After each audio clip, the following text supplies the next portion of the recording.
ओम शांति। आज हम एक विशेष चर्चा करेंगे। वो विशेष चर्चा है जिस दिन बाबा मिलन होता है। बाबा मिलन के बारे में बात करेंगे।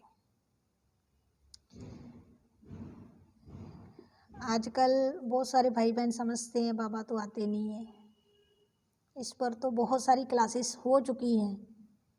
बड़े बड़े भाइयों ने, बड़ी बड़ी बहनों ने इस पर क्लासेस करा दी।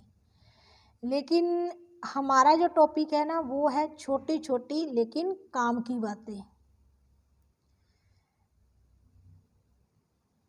तो वो जो छोटी छोटी काम की बातें हैं,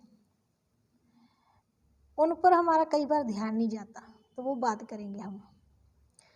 तो इसमें सबसे पहले बात तो यह है कि जिस दिन बाबा आते हैं, हमारे जीवन का एक लक्ष्य होना चाहिए कि आज का दिन जो है ना, वो मेरा, जैसे भक्ति में हम व्रत करते थे ना, ऐसे ही वो व्रत वाला दिन होना चाहिए। अब उसमें व्रत क्या रखना है? व्रत यही हो कि आज मुझे अंतर्मुखी रहना, जितना हो सके अपने आप को अंदर तक लेके जाना। और लक्ष्य एक ही है कि आज बाबा को सेंटर पर बैठकर मिलन मनाएंगे बाबा के साथ। आज का दिन मैं और मेरा बाबा, दूसरा नहीं कोई, यह लक्ष्य होना चाहिए। तो हम सेंटर पर भी बाबा के साथ बहुत अच्छा मिलन मना सकते हैं। हाँ, इसमें एक और बात है, कई बाबा के बच्चे ये समझते हैं कि हम टीवी पर तो देखना है, सेंटर पर भी जाकर, तो घर में ही टीवी पर देख लेते हैं। अगर घर का माहौल इतना ही अच्छा हो तो बाबा के घर की आवश्यकता थी ही नहीं जहाँ के आप रहने वाले हो। लेकिन है, वहाँ पे सेंटर है, तो इसका मतलब कि आपके लिए ही सेंटर बना है। तो आपको सेंटर पर जाकर ही बाप दादा मिलन करना है। दूसरी बात, जिस दिन बाप दादा आते हैं तो बाप दादा को भोग लगता है। तो उसमें बाप दादा को जो भोग लगता है वो विशेष भोग होता है। तो भाई बहन विशेष माना, कुछ भाई बहन, सभी नहीं, वो समझते हैं विशेष माना वैरायटी होगा, विशेष माना कुछ अलग चीज़ें होंगी। नहीं, चीज़ें वही होती हैं, लेकिन उसके अंदर जो शक्तियाँ होती हैं, जो पावर होती हैं, जो बहनें बाप दादा से लेती हैं शक्तियाँ, वो उस भोग में जो होती हैं वो विशेष होती हैं। तो कई भाई बहन स्थूल में वो विशेषता ढूंढते हैं, स्थूल में नहीं, सूक्ष्म में उसको महसूस कीजिए, उस भोग को, उसकी विशेषता को। और उस दिन हमारा लक्ष्य होना चाहिए कि हम बाप दादा के घर में उस भोग में भी सहयोगी बने, लगाने में भी, और जब बहन जी लगा रहे हैं सेंटर पर तब भी हम उपस्थित हों, और मोबाइल हमारे बिल्कुल बंद हो, किसी से कोई वार्तालाप ना हो हमारी, सिर्फ मैं, मेरा बाबा,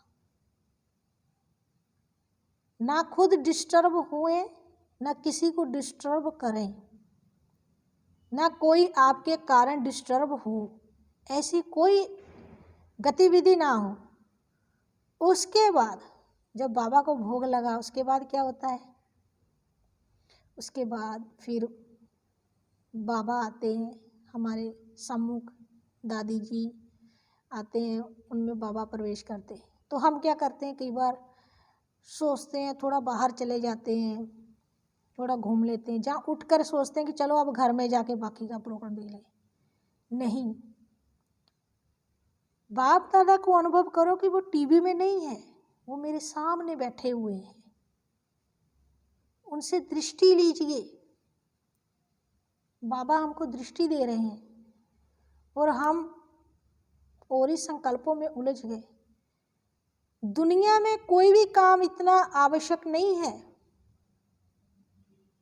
कि भगवान हमारे सामने हो और हमको वो स्थूल काम याद आए, खाना पीना याद आए, घर गृहस्थी याद आए।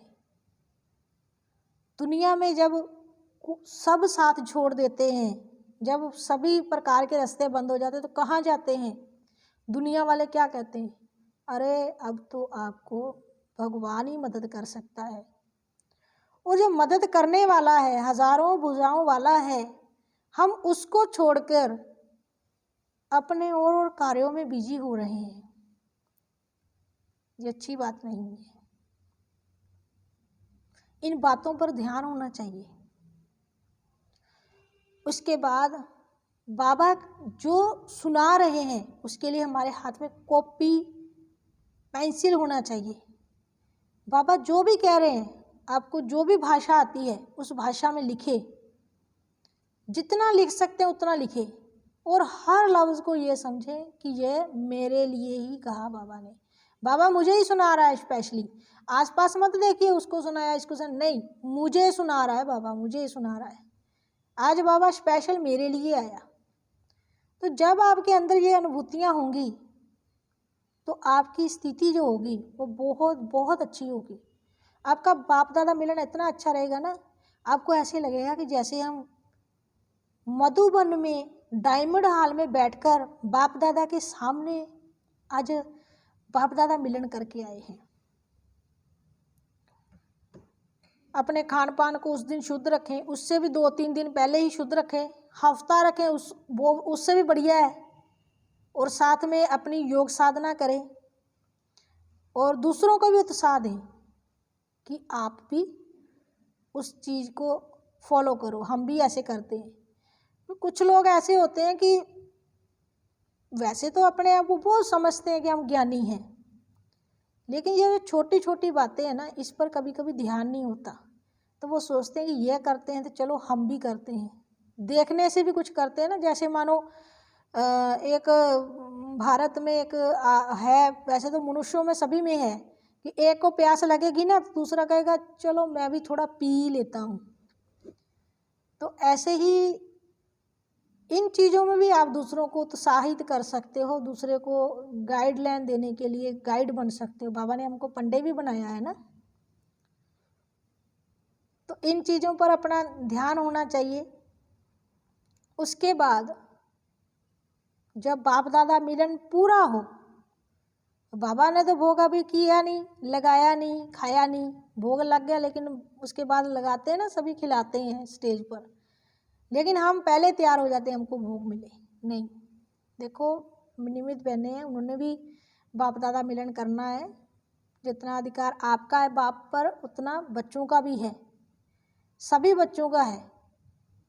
तो इन चीज़ों को उस टाइम तक ना सोचें। उसके बाद जब बाप दादा मिलन हो उसके बाद बड़े प्यार से बाबा का भोग स्वीकार करें और बड़े प्यार से जाएं। रास्ते में भी सिर्फ हमको बाबा ही याद रहे, बाबा का ही मनन चिंतन हो और कोई बातें ना हो, और जितना हो सके उतना ही अपने को बड़े स्नेह से कम आवाज़ में बोले, क्योंकि आपकी आवाज़ बता रही है कि आपने आज का बाप दादा मिलन कैसा किया। अच्छा, ओम शांति।